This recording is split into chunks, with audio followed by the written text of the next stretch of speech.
chance to go to Director Boot Camp, do it. So anyway, well, okay, so happy December.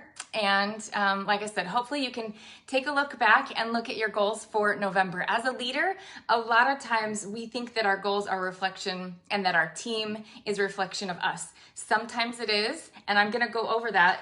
Do we really have an impact and an influence as leaders? Can we really make any difference? And I'll talk about that, because that question has been repeated in my mind over and over and over the last 13 years. You know, what I'm doing, does that really matter? Or is it just that people are going to do it if they're going to do it and they're not if they're not?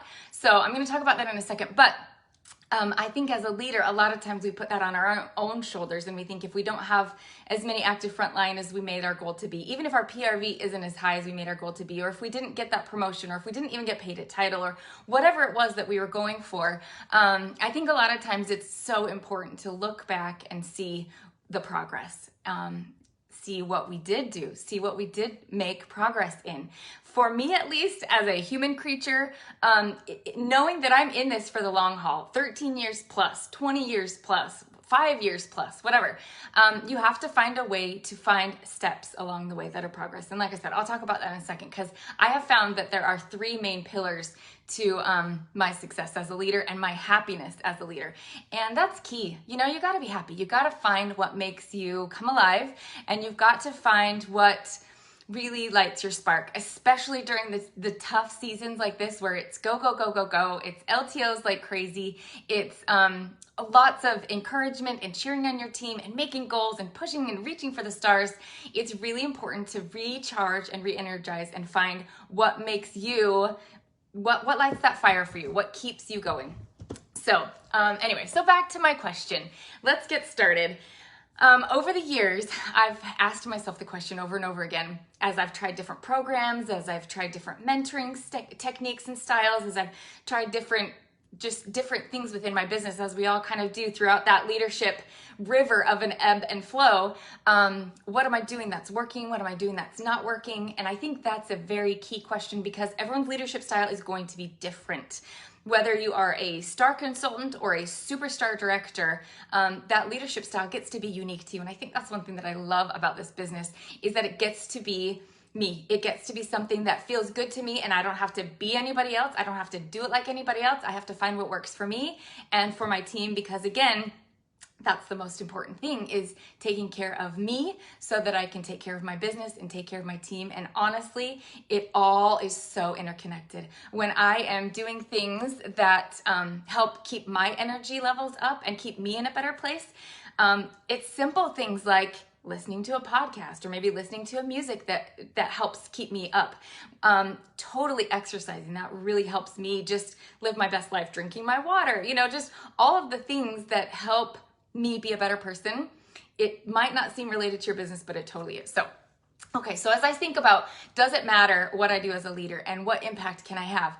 I thought of, okay, if you are out in the middle of an ocean, imagine yourself like out in the middle of an ocean and just out there in a rowboat, and you're paddling and you're thinking, okay, where am I going? You can't see any shore. You don't have like a compass, or maybe you do, but you can't see where you're going. You don't have any kind of goal on the horizon, because all you see is just water, everywhere water. Have you ever been out in an ocean or out on a boat, or even just imagine, or even seen a movie where you just look out and the whole horizon is just water? Well, I think a lot of times that's how our Scentsy business is. We are in our little boat, and we have one oar that's for sales and one oar that's recruiting, and we're trying to keep those paddles going. Sometimes we paddle harder on one side because we need to move a little. Sometimes we paddle on the other side because we need to really pump up our recruiting. But we are, hey Lisa, but we're always paddling that ship and that little boat. And for me, if I can't think of anything that's on that horizon, how hard am I going to be paddling? Probably not very. I'm just going to be I'm going to be tired. It's going to feel like a very long way to go. I'm not going to have a whole lot of direction or energy or momentum. I'm just paddling. So even if I have consistency, but I'm just slowly paddling, I'm going to be making progress, but I don't really know where I'm going. So let's think, if you saw all of a sudden an island, a tropical island, and you see these beautiful palm trees and you see this beach and you think, oh my gosh, that's where I want to go. How much more are you going to paddle? You're going to paddle so much faster because you know where you're going and you know approximately how long it will take you. It might be a little bit further. Sometimes our eyes can deceive us. It's the same thing with our Scentsy business. We are paddling and all of our teams are paddling, and every single person that we meet in a Scentsy business, we're all paddling. We're trying to get there. And so our job as a Scentsy leader is to help them paddle, but mainly it's to show them where that island is, to show them how far off they are, and maybe to give them some tips. Hey, you're only paddling with one oar. Maybe your sails are really good, but you're kind of going in circles a little bit. You can't make as much progress because you need to be recruiting and sponsoring and growing your team as well. So again, that's our job and our impact and influence as a leader, is to be able to help point out those things that that we can see maybe from a bird's eye view, but that they can't really see. And so coupled with their why and why they're wanting to get to that island, as well as with our mentoring and our leadership and our direction, then they can really make some big progress. And it'll be way more fun because instead of just being out there floating in an ocean trying to make some progress somewhere, you'll actually be able to see where you're going. And anyway, that just gives me a lot more energy. And yeah, so it's totally worked for me.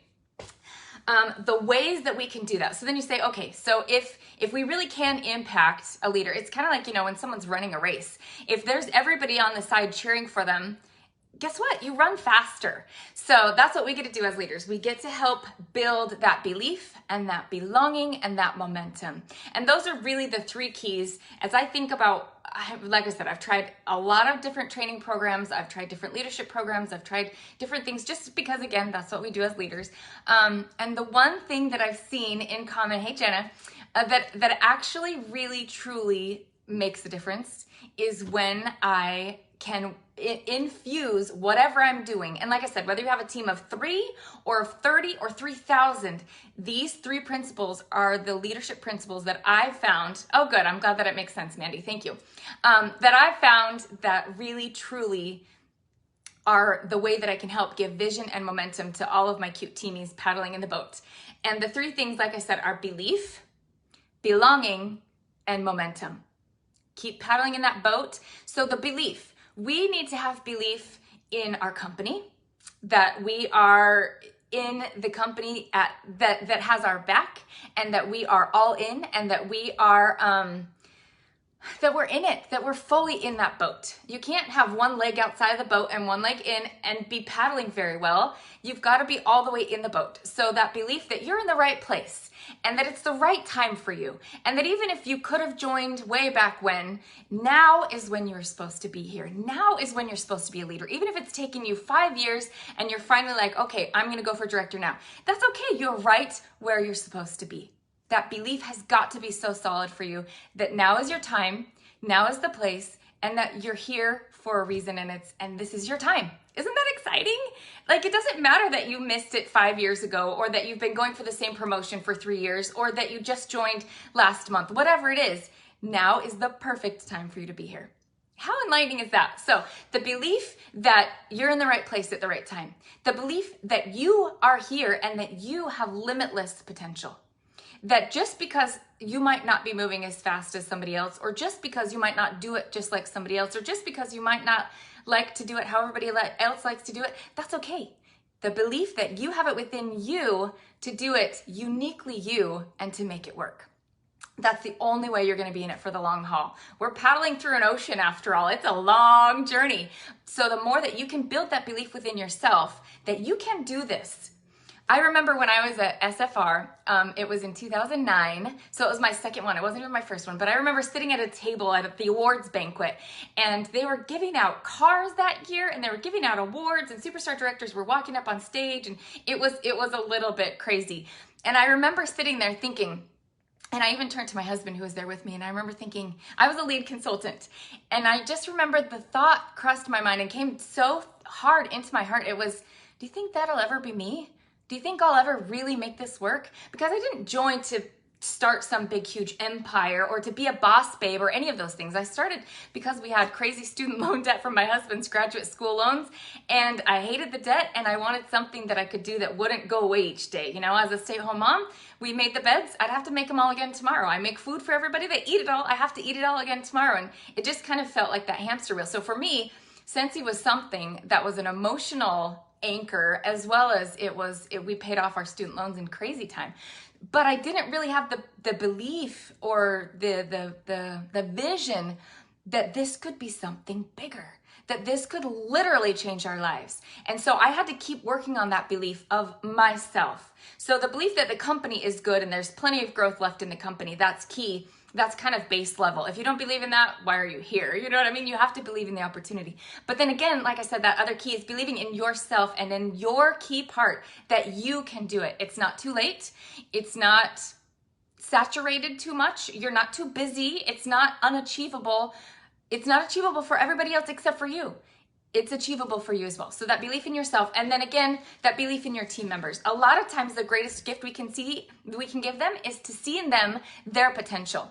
And since, remember, we're on the island, not because we've arrived, but just we've got a different vantage point than them. We can see them rowing, and that's where we can build that belief. Hey, look, I see you. I see your effort. I see you working. I see all the good things that you're doing. And guess what? I see huge potential in you. What a great gift we have to build that belief in them. And then they can find out, because again, we can't row that boat for them. And we can't even pull them like a tugboat. We shouldn't be. They've got to be rowing their own boat, because that's the only way that they're going to build up those muscles. That's the only way that they're going to be able to do it and sustain it and actually be a leader and be able to help others, is if they're doing it on their own. So we partner with them.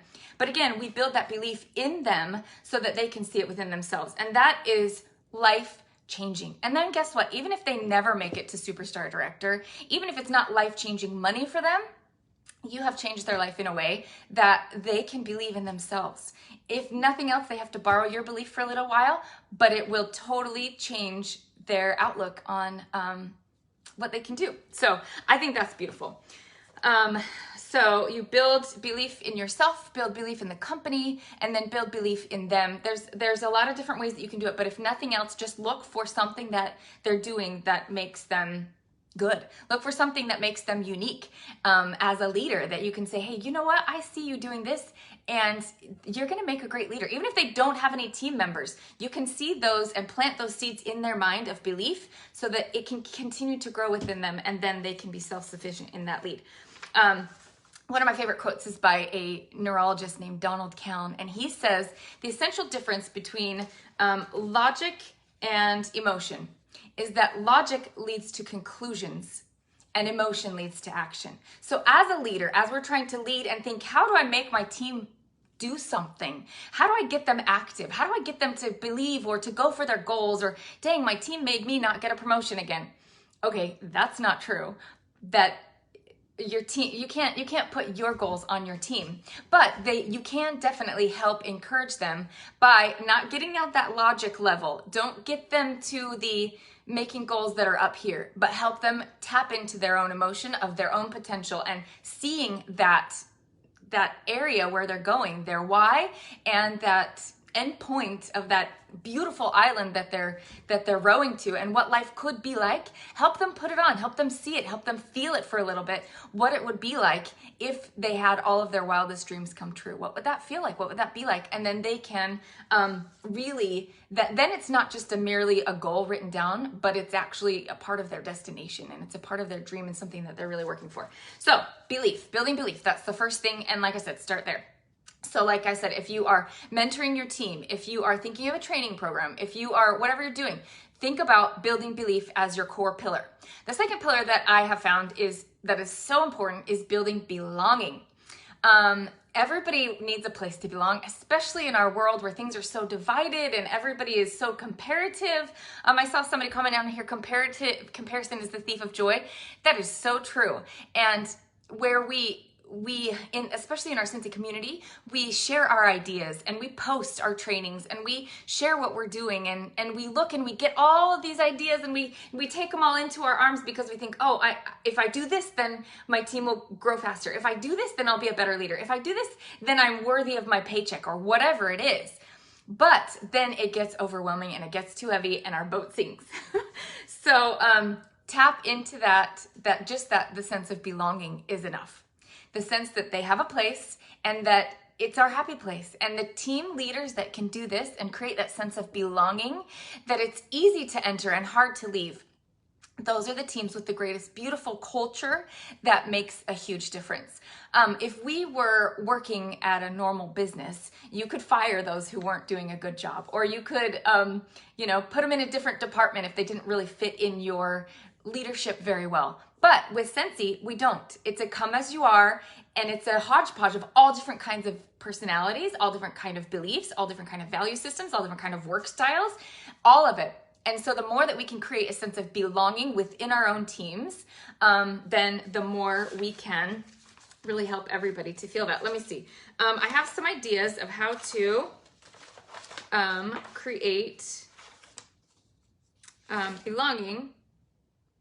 Oh, you know what? I'm just going to put them all into the same. And then I'll share my ideas because they all kind of intertwine together. So belief, belonging, that there's always a seat at your table. There's always a place. What does that look like when you go to World Tour?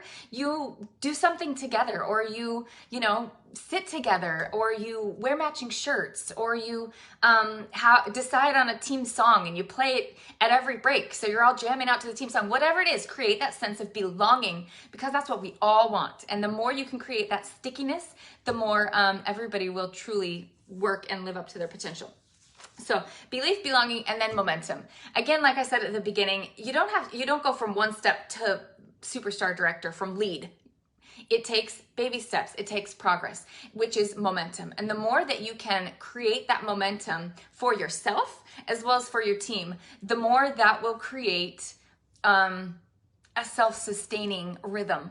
So that momentum in your boat, that you are really paddling, so that you're not just like really, really fast and then, okay, now I gotta coast, and then really, really fast. You can do that. But again, the more you work with the momentum, the more you're gonna be working with the tides, if you will. So when you can really help your team have that belief, the feeling of belonging, and then the momentum where they look and make small goals and celebrate those goals, the more they can really, then you're partnering with them. You're not pushing them, you're not pulling them, you're not tugboating them, but you're partnering with them, again, more like a coach of the Olympics or an athletic event or something. You're the coach saying, hey, this is where we're going, this is our end goal, and these are the things that I am seeing that you can maybe improve on.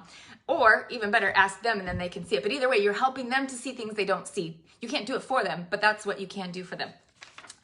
One way that I love to do that and celebrate growth as well as help them to see those steps is through the action plan worksheet that's on our workstation. I love using things that Scentsy creates because then, one, I'm not recreating the wheel as a leader. There's enough things for me to do and enough things that pull on my time. We're all busy. Let's make things down to the essential things that we need to do. Let's make things to where they're sustainable, as well as if you have to create all these amazing elaborate systems and all these things and all these forms, guess what? Your leaders underneath you that you're growing and trying to promote and helping develop, they're going to feel overwhelmed. They're going to be maybe scared of leadership. But if you can find ways to kind of simplify things and to either use what Scentsy's given us or create just a very simple system, then they can feel empowered to do the same instead of scared off of leadership. It's kind of like at a party. If you're at a Scentsy party, whether it's online or in person, I remember my first days of Scentsy, I used to bring everything that I could. And I was like, well, if they can see every product and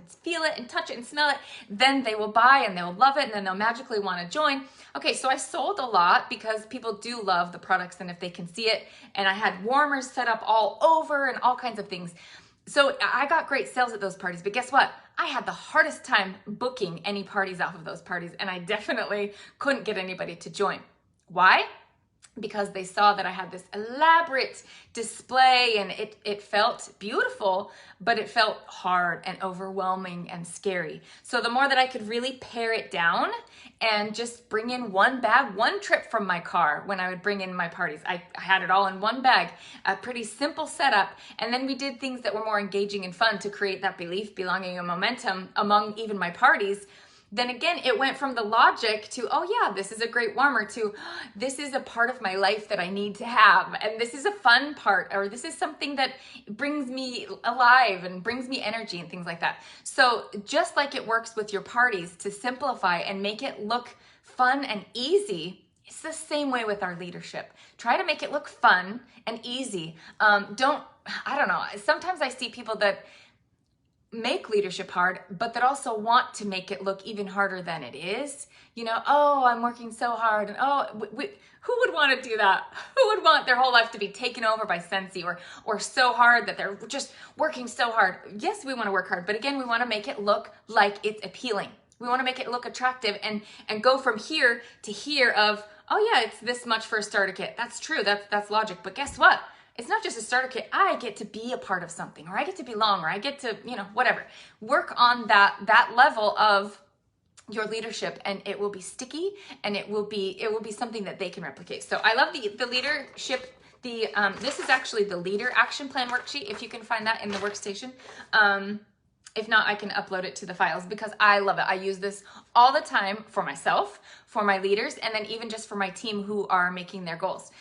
So if you're looking for a simple way to coach your team, or to help them figure out what their plans are for the month, or planning out in January for the next year, whatever it is, if they aren't making their goals, then again, you're pushing or pulling them along. They've got to create their own goals so that they can see where that island is in the end. And then they see how they're going to take steps to get there, because then they'll have that momentum and the belief that they can do it. So when you do the belief statement, it's, some big dream or goal that they're working for. The example is, I will promote to superstar director. And then you write down the today. Where are they at today? What's your general sales? How big is your team? What does everything look like? And it has to be honest. It doesn't matter if you're just like, oh, that's embarrassing. That's okay. It's okay if you have 3 people on your team. You need to know where you are, and then the gap. Where's the gap between where you want to be, where you are, and then what's that difference? If you want to be a director, you need to have at least 3 active frontline. Do you usually have 3 or 7 or 2? Then okay, well, I need to do some more. How is your team wholesale volume? Your team wholesale volume needs to be at 10,000 team wholesale volume to get to director. So today, if you're averaging usually about 4 or 5 or 6 or 7, or even if you got to 8, great, put that there. Now you know where you are. That way you can see accurately where you are, and then you figure out what the gap is. It's about 2,000 team wholesale volume, so then you can figure out a plan to fix it. Instead of just wishing or hoping that with more time, it will just continue to grow. That's not usually how growth happens. You have to see where you are, where you want to go, and then the difference, and then make your little plans of what actions are you going to take along that way. And like I said, I do this with my leaders, I do this with myself, and I definitely do it with my team when I'm helping them to promote. And then you figure out the focus statement, like this year to promote to director, I will recruit 1 new team member a month and help them get to Sensational Start Level 3, or whatever it is that you want to do. That's kind of your focus statements.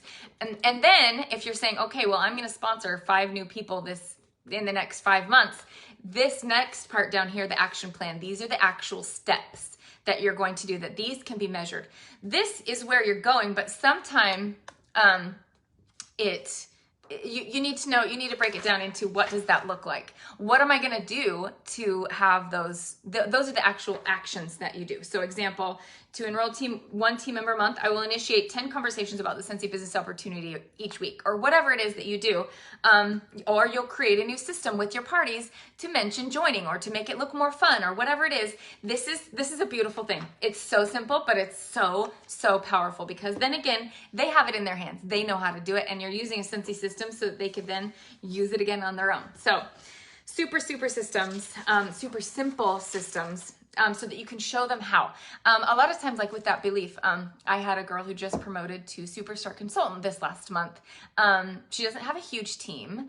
It's big enough. I think she has a team of 12 or 13. But in October, she had 3,000 team wholesale volume. Now, to get to superstar consultant, you need 6,000. And so I told her at the end of October, I said, oh my goodness, Serena, look at you. You did so great this month. Remember, she was barely paid at star title, because that's 2,500. So she was barely above that. But because I told her, oh my gosh, guess what? You're at 3,000. You're halfway to superstar. That helped her have that belief and kind of lift her sights. And then she was like, oh, I was halfway to my next promotion. remember, like I said, from another vantage point, she was just barely over the other level. She had a whole long way to go. But because I could help her see, you're halfway there. And I could frame it in a way that she could feel the belief that she could do it. Guess what? She promoted to superstar consultant this last month. Because again, I helped her get the vision, and then we broke it down to what were the steps she was going to do to get there. So again, showing them how personally mentoring them, looking at your team and helping them make goals. Again, if you have this goal of director or star director or superstar director, or even just paid it title, whatever it is, if you have this goal, again, you can't just wait for it to happen. You have to map it out. You have to see how it's going to happen. And if it can't happen with the team you have now, if you can't help them make their goals, and if it doesn't add up to your goal that you need for your team wholesale volume or whatever, that's okay. That just means you need to get more people on that boat. You need to get more people rowing their ships so that then you cannot make your goals become their goals. You cannot be disappointed if your team doesn't get you to where you're going, because again, they have their own goals, and that's their beauty, is that they get to decide what they want to do. So help mentor them. Look at your reporting tab. I look at my reporting tab probably every day or every other day, just to see who is selling, who is sponsoring, who is close to a promotion, who is doing big things, who is consistent. Even if they're just active every single month, that's a great thing. That's something that you could mentor, because they're obviously active in working their business. You could maybe help them change their vision a little bit higher, or who's doing 500 every month at least. Okay, that's leadership level. They should be sponsoring. So personally mentoring so that you see their potential and then you help share that with them, like I talked about in the beginning, that will really help you achieve your goals. Because if you're helping them make their individual goals, then you're not calling to bug them, or you don't PM and be like, hey, it's end of month, my team is about 3,000 short, do you have anything you're putting in? Doesn't that feel different than if you say, okay, at the beginning of the month, you told me you were going for paid at title as star, or you're going for promotion to star consultant. You are at 2,000 now, your team needs to get up to 500 more. What's your plan to get there? Let's get you there. Doesn't that feel different than saying, okay, I need 500 more for my team goal, so what are your plans? So again, we partner with them and we help them to reach their goals, and then your goals can't help but be fulfilled as well. So close that gap and then cheer them on. Again, a lot of that sense of belonging is cheering them on, recognizing. I like to even just create a short little 30-second video on my phone, or get a fun filter or something like that. Create one video that's just a generic, hey, you're doing great things. I see you working. Congratulations on whatever it is. Or even just, hey, I sure love having you on my team. Congratulations on a great month. You did it.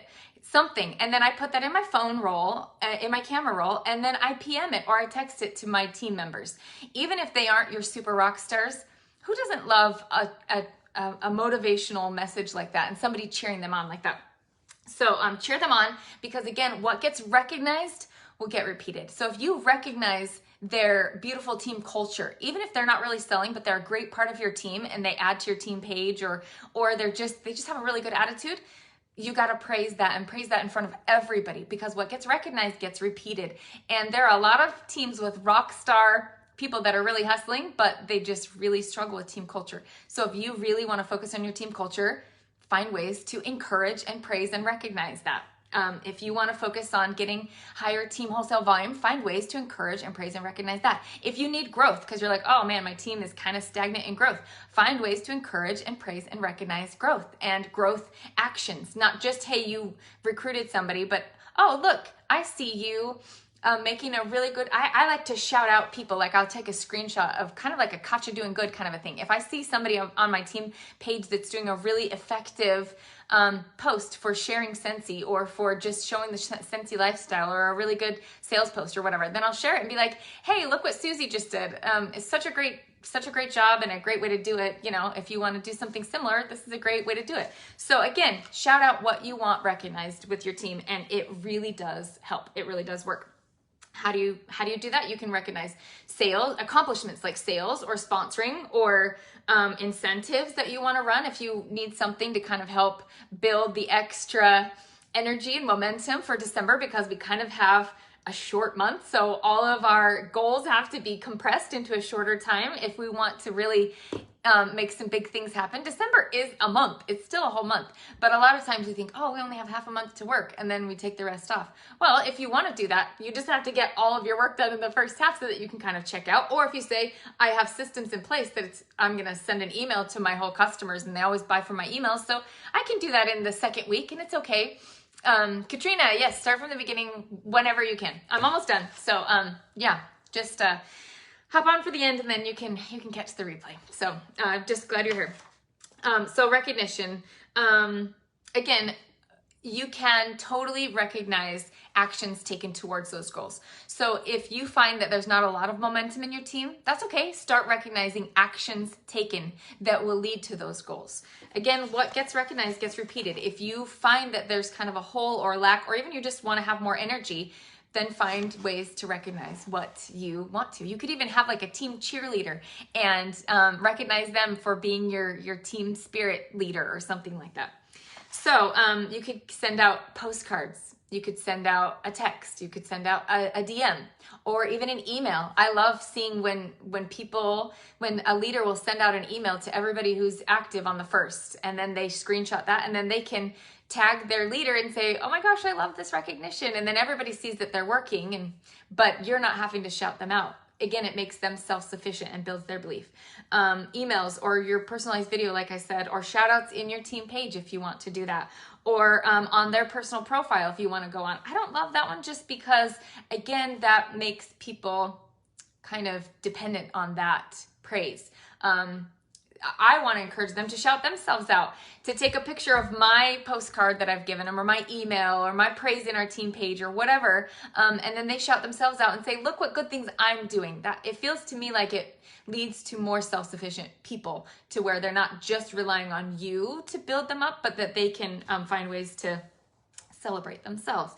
You could give them a gift card, even if it's an e-gift card, and say, hey, here's some money to Starbucks for a cuppa for you, because I just love having you on my team, and you've done such a great job helping our team culture be great this month. Whatever it is, you can just make them feel special. It could be a handwritten note. It could be time with them. You could meet up for a sample making session together, or a training session, or a one-on-one.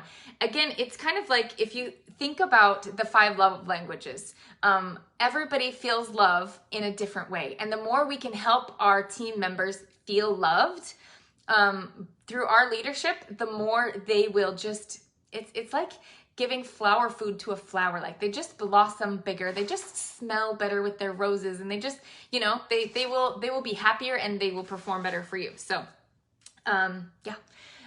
As well as my final tip is, as a leader, to create that belief, belonging, and momentum.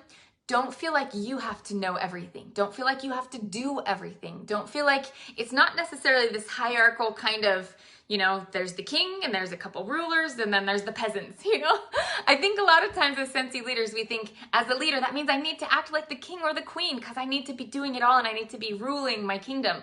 Well, you do just by your example and just by being there and by showing what you're doing and by sharing that vision. But you don't have to be the expert. You don't have to do it all. And the more you can help your team tap into each other and what they're doing, the more it will create that sense of community and that sense of culture. And again, you don't have to know it all that way because you can foster them leading each other. One thing that I have been doing with my team over the last, year, I kind of usually pick a different something new to start with my team and to try. And this one has worked really well over this year. It was called Lunch and Learn. So I split my screen. I go on live and I split my screen and I invite somebody on my team who's been doing something great. Like I said, even if it's just something small, even if they've just been active every month for the last couple months, whatever it is, everybody has something that they're doing that they could share. So I bring them on screen with me. And so again, it's not me training, it's me saying, almost interviewing them, almost like a podcast. That way it's not as scary for them and it helps them get used to being live and on camera. Because like I said, a lot of times the people that we're developing into leaders so that we can be a leader, it takes a while. It takes kind of a little bit of hand holding and building that belief in themselves and that they can do it. So we go on screen and I say, okay, Rachel, tell me what you've been doing lately and how's it going for you? And then again, actually I usually start with, tell us why you joined and why you stay. Because again, I want to keep it down here, not just in the logic of, oh, this is how she makes a flyer. It's, oh, she's doing it, I can do it too. Or I really like her, I want to connect with her off screen, and then they become accountability partners or something like that. That's how you create that belonging within your team as well. So I find ways to help your team lead. Even if it's a brand new consultant and they just hit shooting star, have them share with the rest of your team what they did and how they went about and what they said. Or if somebody sponsors a new team member, or if they're new, or if they just get a promotion, ask them what they did and ask them to share. I just had a girl tell me that she was doing her first holiday bazaar in a while, with COVID. And so I asked her to go live on our team page and just share how she found it and why she wanted to do a bazaar, and, just kind of share, so that again, it's not all me leading the ship.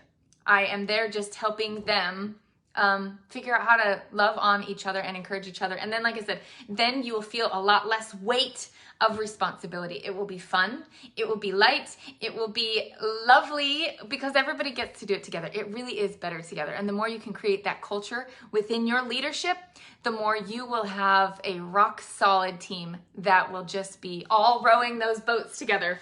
So anyway, so I've kind of given you a lot of things, but mainly, to recap, it's find ways in your leadership that you can simplify and that revolve around making your team, building their belief, their belonging, and their momentum. Whether it's a training program that you're going to create, or whether it's mixing them up one-on-one to have accountability partners. Again, don't keep it up here, keep it here to where they can see the vision of where they're going and why they want to get there. That will help them row with both oars, with sales and sponsoring, and that'll get them all the way to that island where, hey, let's party on the island. Let's all meet up on the island, on that beautiful tropical island. And then we won't have to keep rowing all the time, because we get to be there together and we get to be a part of something big. So anyway, Rachel, thanks for inviting me. I kind of have a tendency to just my brain is always thinking of a million different things in a million different ways. So I hope some of it came out, and I would love to hear what you're going to apply. What's one takeaway? What's one thing that you want to do? Like I said, these are the pillars of where you're going, but how you're going to apply it and how you're going to create that belief, the belonging, the momentum. That's how the rubber hits the road. So I would love to hear how you're going to apply it. What's one thing you're going to do with your team starting today and maybe revamping for even January going forward?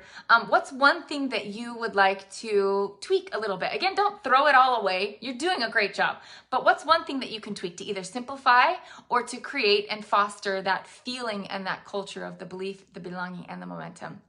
I would love to hear. So even if you watch the replay, comment below, because like I said, I would love to see how you are applying it, because then again, we can all get different ideas from each other of how to apply it and what that's going to look like. So you guys are the best. Congratulations on investing in your business and investing in yourselves and investing in your future. That ocean is big and it feels over. Got a call. But that beautiful party island really is there, and it really is worth rowing for and worth rowing faster for.